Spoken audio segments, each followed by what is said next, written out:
Okay, so what we're going to do now is treat some of these seams.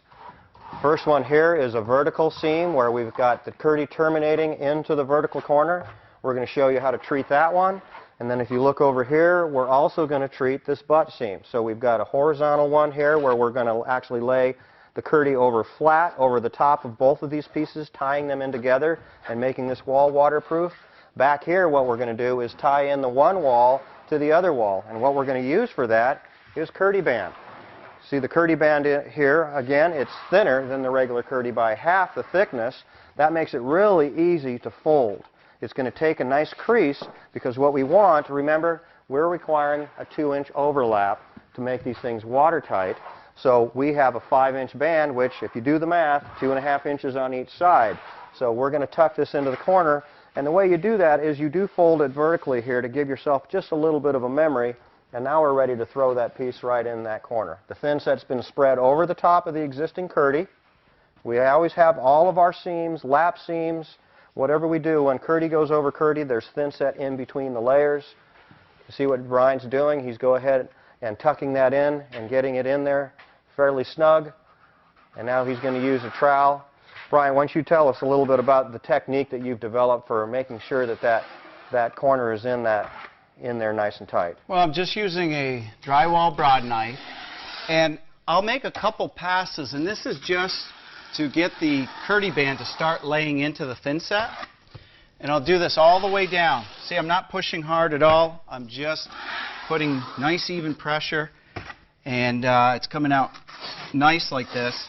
This way it's not deforming or getting bent or twisted.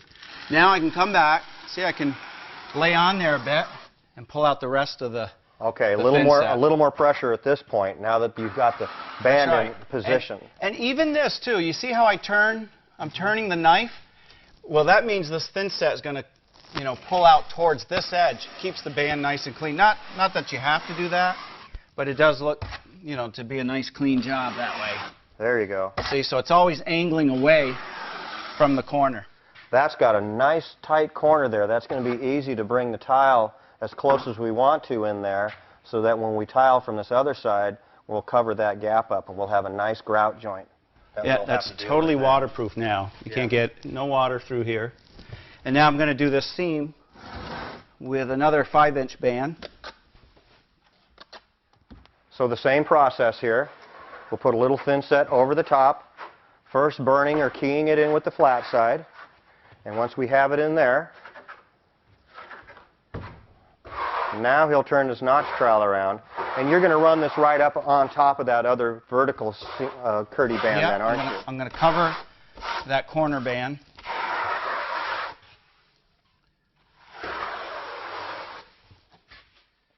Okay, I'll help you with this one. You take that in.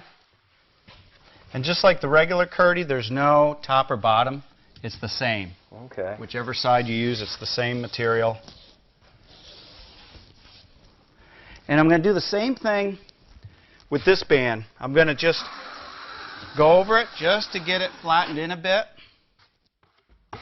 And then I'm almost in the center, and I'm turned at an angle. And this is going to pull excess out and away. And I'll do the same thing on the top. And now that band is really flat, and I've taken most of the excess out of there. Okay, we put the Kerdi band in on this corner after we actually laid the Kerdi on the walls, Bryant. Could we have put that vertical strip of Kerdi band on first? One of our videos actually shows that Kerdi band going in the vertical corner first before the Kerdi is put over the top. Right. So is there a right or wrong way as far as which one goes on first? Is there a sequence that we have to follow here? You can do it either way, but I find it's easier to do it this way because if you remember earlier, as we were pressing on the Kerdi to get rid of the excess thin set, a lot of thin set ended up in the corner, and if the band was already there, all that thin set would be going on the band, behind the band, and you could get some buildup. So you get this all clean with just the big pieces of Kerdi, then come back in and install the band. It makes for a lot tighter and neater looking job. And for those larger projects where the inspector wants to see and make sure the band's up there, by doing it on top, they'll be able to see that right away. But it's not a requirement from Schluter Systems. It's more of a preference, right? However the installer prefers to put it in Right. what sequence, what layer first, that's up to them, correct? Right.